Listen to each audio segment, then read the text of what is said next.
Amy Slatton, star of the series 1000 Olp Sisters, doesn't want to see her sister Tammy in Season 7. While TLC has not reached out to her for comment on the matter, the two sisters on the series, Amy and Tammy, have now separated from each other and their relationship has fallen apart. Amy Slatton had always dreamed of a world where everything could be perfect, where family could stick together through thick and thin. But over time, she began to realize that some relationships weren't meant to be healed, no matter how hard you tried. It all started when Amy and Tammy began their journey together on 1000 Olp Sisters. Their bond had been unbreakable once, built on years of shared struggles, dreams, and memories. But as the cameras rolled and their world grew bigger, so did their differences. Amy had fought hard to lose weight, pushing herself to a healthier lifestyle, leaving behind old habits. She was determined to be a better mother to her two children, to give them the life she never had. But Tammy was still stuck in her ways, her health deteriorating, and her resistance to change growing stronger. Every attempt to help her sister seemed to be met with resistance, frustration, and, eventually, anger. Their paths eventually parted. Amy noticed that she was becoming less close to Tammy and less like the person she used to be. The woman who had spent years trapped in bad habits and who was unable to look past her personal difficulties to the future Amy was attempting to create. One chilly autumn morning, the decision was made. Amy was standing in her living room, staring at the call from Tammy while holding her phone. Despite having disregarded her sister's numerous calls, she felt an odd sense of emptiness today. Perhaps it was time to face the issue directly. She inhaled deeply before pressing answer. "Hi, Tammy." The other end was silent for a long time. Amy could tell that Tammy was having trouble speaking, as evidenced by her heavy breathing. "Are we really doing this, Amy?" No longer speaking, at last, with her voice breaking with emotion, Tammy inquired. With a sorrowful heart, Amy sighed. "Tammy, I love you, but I can't keep doing this. I can't keep being dragged down by things that aren't changing. I have my family, my kids, and my health to think about. I have to put myself first for once." Amy felt her heart twitch as Tammy's quiet dragged on. She didn't think things would turn out this way. At the same time, though, it seemed like the only option.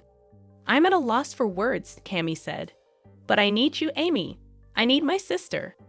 With tears in her eyes, Amy answered, "I know, and I want to be there for you, but no longer at the expense of my pleasure.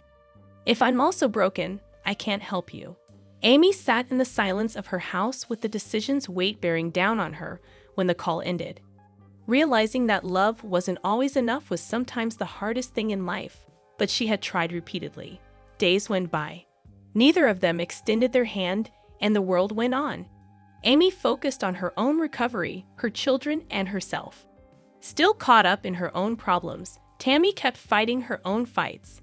Once characterized by laughter and special moments spent together, their relationship had devolved into something that neither of them could repair.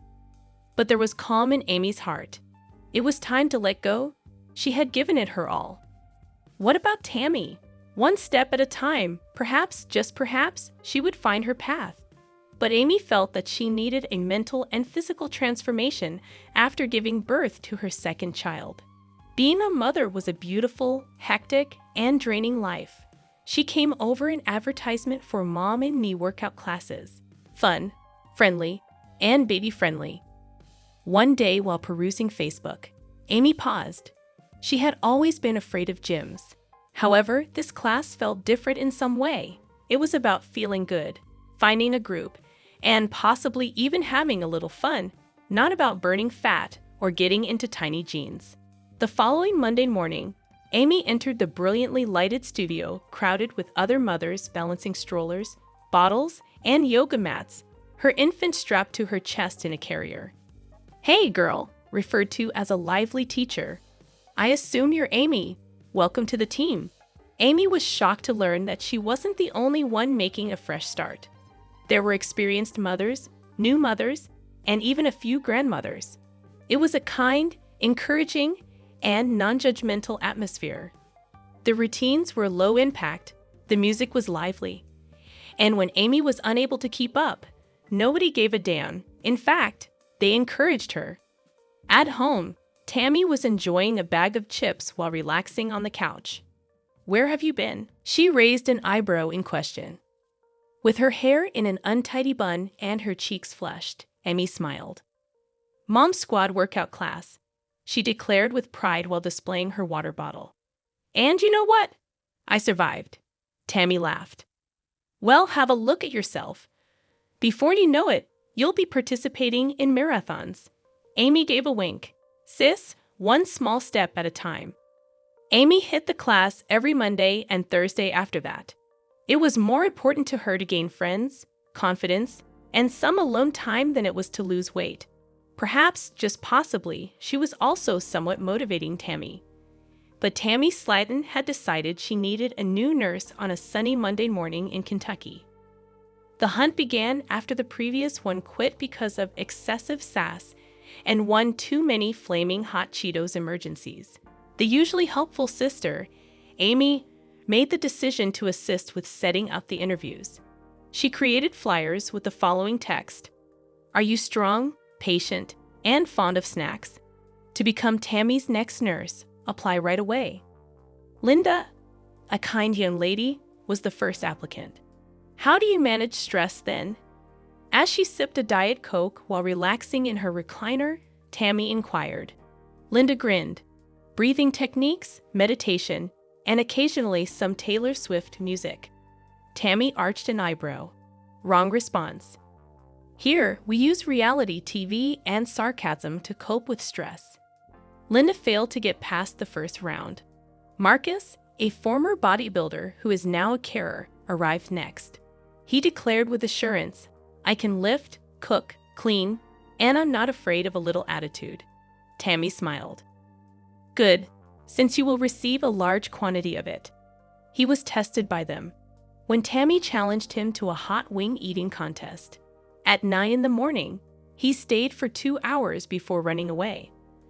At last, Shonda entered the room with a shirt that said, "Remain composed and feed Tammy."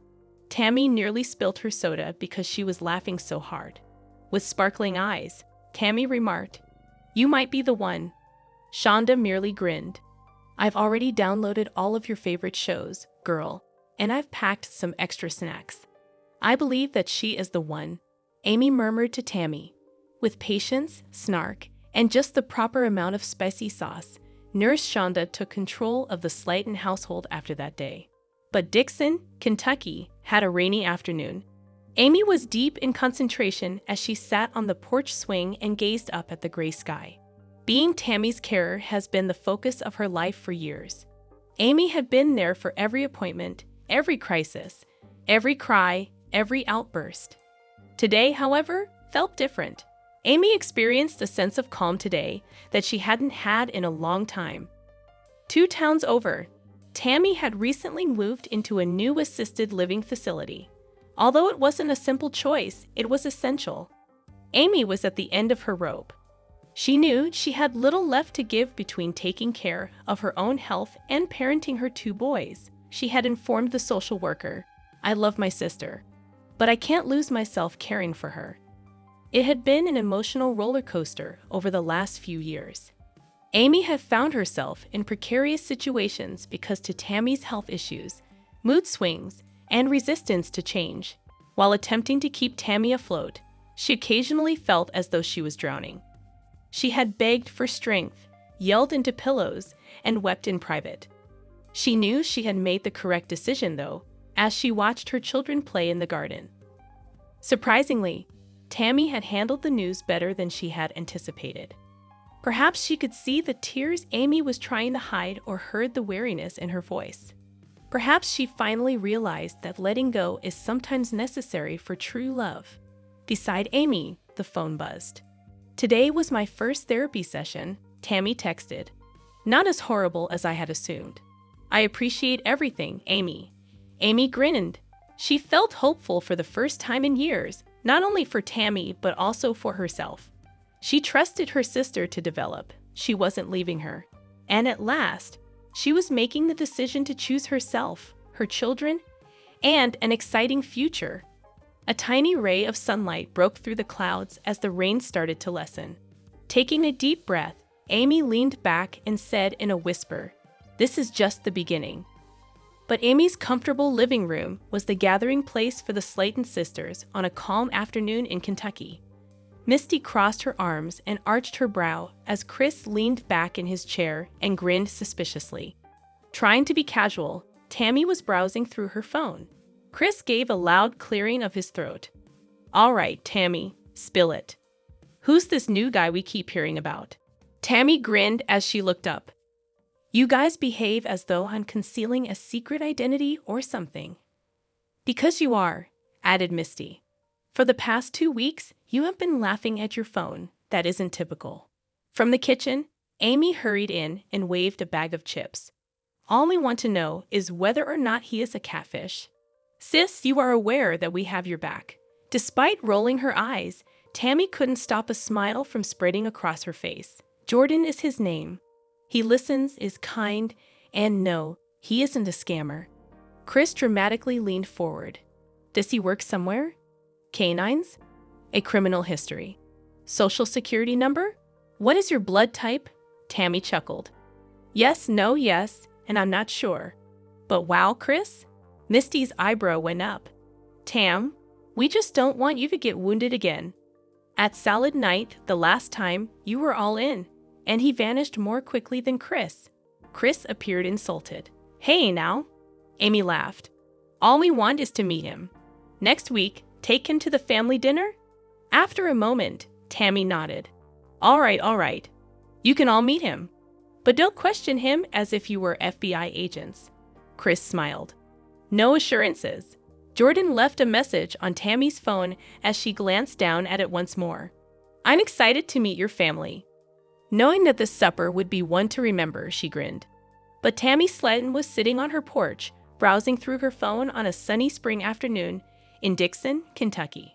Her boyfriend Marcus, who had recently relocated to Las Vegas for employment, left her a message. According to the message, "I miss you like crazy. Wish you could come visit soon." Tammy let out a sigh. She also missed him, more than she had anticipated. And that made her wonder, what if she went to see him? Calling her sister Amy, she plopped down on the couch after waddling inside. With a cheeky smile, Tammy asked, "Girl, are you sitting down?" Amy, already wary, said, "I am now. What's going on?" "I'm going to Vegas to see Marcus." Amy's mouth fell open. "Tammy, are you serious? That's a whole trip." Tammy, however, was adamant. She experienced a sense of adventure for the first time in a long time, as if the world were opening up to her. Tammy organized mobility support, booked a trip, and packed her glitter-studded suitcase with the assistance of her care team, some travel preparation, and Amy's amusing motivational speeches. The lights, the noise, the scent of cigarette smoke, and sweet churros hit her like a wave as soon as she landed in Las Vegas. Marcus had roses and a placard that read, "My Queen," waiting for him at the terminal. Tammy smiled. She laughed and gave him a big hug, saying, "You're cheesier than a pizza roll." Tammy spent the following few days living her best life, taking selfies by the Bellagio fountains, riding a mobility scooter down the strip, and even trying her luck at a slot machine, winning $12.50 and screaming like she won the lottery. But spending time with Marcus and discussing their future, love, and her progress was the best part. Tammy was exhausted yet radiant when it was time to return to Kentucky. Amy looked at her and gave her a hug when she got home. "All right. What, Vegas?" Tammy smiled. "What goes on in Vegas, girl?" Uses Instagram. But Dixon, Kentucky, was experiencing a sweltering summer afternoon. With her phone in hand, Tammy Slayton sat on the porch drinking a chilly cup of sweet tea. She was wearing a little smile, the kind Amy hadn't seen in a long time. Amy, waddling outside with a dish of watermelon, said, "You're smiling like a possum in a trash can. What's going on?" Tammy made an effort to remain calm. "It's nothing. Simply speaking with someone." Amy's eyebrow went up. "Perhaps someone by the name of Philip?" Tammy's face flushed. Perhaps, as it happened, Tammy and Philip had connected online, He was different from the others. He didn't belittle her or make strange remarks about how big she was. He claimed that he felt at home when he heard her laugh. After a week, he paid a visit. After arriving in a bright red pickup truck, Philip gave Tammy a single sunflower while wearing a clean button-up shirt. He smiled shyly and continued, "You mentioned that you preferred them over roses. If this man breaks her heart, I swear I'm going to roll up on him with a frying pan," Amy said to her husband, Michael, as she watched from behind the curtain. Philip prepared dinner, helped out around the house, and even had Tammy laugh so hard she snorted sweet tea through her nose during the course of the following few days. Her sister was more at ease than Amy had ever seen her. They'd all gathered around a fire pit in the backyard one evening. "I ain't here to fix you, Tammy," Philip murmured, turning to face her and taking her hand gently. "I'm merely here to support you while you take care of yourself." Tammy, for once, didn't laugh it off when Amy started crying. She simply rested her head on his shoulder and grinned while nodding. Tammy felt hope for the first time in a long time, and it might have been real this time. But in Dixon, Kentucky, the afternoon was bright. Amy chased Tiny Gage around the yard as Tammy sipped sweet tea on the porch. Despite the quiet atmosphere, Tammy sensed a shift in her bones that day, as if something was going to happen. A red pickup truck entered the gravel driveway at that precise moment. A tall man with a modest smile emerged when the engine was turned off. He had a little bouquet of wildflowers and was dressed in pants and a flannel shirt. Tammy narrowed her eyes in an attempt to see more clearly. Amy let out a gasp. Amy walked towards the truck with Gage on her hip and said, "Is that Jerry?" Tammy's gaze expanded. "No way, it isn't possible." However, it was. In front of her stood Tammy's ex-boyfriend Jerry, who had vanished a year earlier without much of a farewell, flowers in hand, regret in his eyes. Jerry whispered, "I know I messed up, Tammy. However, I've been observing from a distance. You've changed a great deal. You're healthier and stronger now.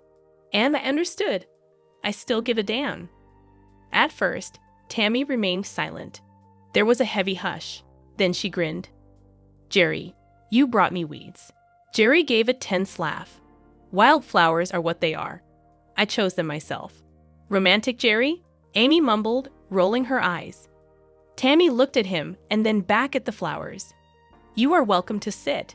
However, I won't be making you any sweet tea." Jerry laughed and took a seat next to her. "All right." Amy led Gage inside while muttering updates to her husband, Michael, on her phone and occasionally looking out the window. For the first time in a long time, Jerry and Tammy really spoke as the sun began to set. They remembered, they quarreled, they laughed. As the stars started to shine, Tammy came to the realization that perhaps Jerry's appearance wasn't merely a dramatic one. Perhaps it was another opportunity. But Dixon, Kentucky, had a sunny Saturday morning.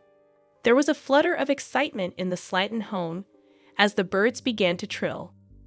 For more than a year, Amy had been putting in a lot of effort, dieting, walking every day, and remaining dedicated to her new way of life.